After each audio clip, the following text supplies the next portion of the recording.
What if Uber and Rapido had combined in India? India's ride-hailing market could have seen a completely different competitive landscape. The two companies reportedly explored combining their Indian operations, but the deal collapsed over who would actually control the business.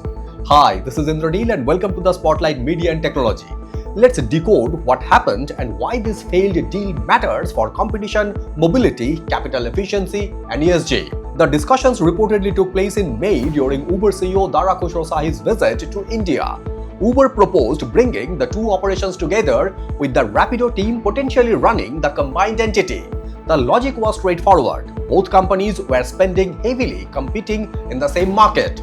A combination could potentially reduce cash burn, improve operational efficiency, and create a stronger mobility platform. But Rapido reportedly came back with a very different proposal. Instead of simply combining operations, Rapido proposed effectively acquiring Uber's India business through a cash and stock transaction, while Uber would retain a minority stake in Rapido. And that was reportedly the deal breaker. According to people familiar with the discussions, Uber did not want to exit India or give up control of its Indian operation, and Uber's own public statement reinforced that position. The company says it is building for the long term in India, considers India is a strategic growth market, and continues to invest across multiple products and technology. Uber also says India is home to its largest technology centers outside the United States. So this wasn't simply a question of who has the better app. It was fundamentally about control, valuation, strategy, and long-term commitment.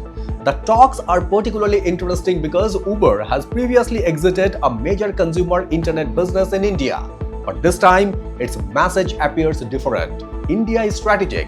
Meanwhile, Rapido has been scaling aggressively and announced a $240 million fundraising round during Khosrowshahi's India visit.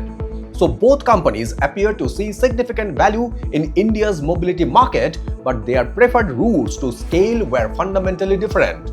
From our ESG perspective, this is more than a failed merger and acquisition conversation.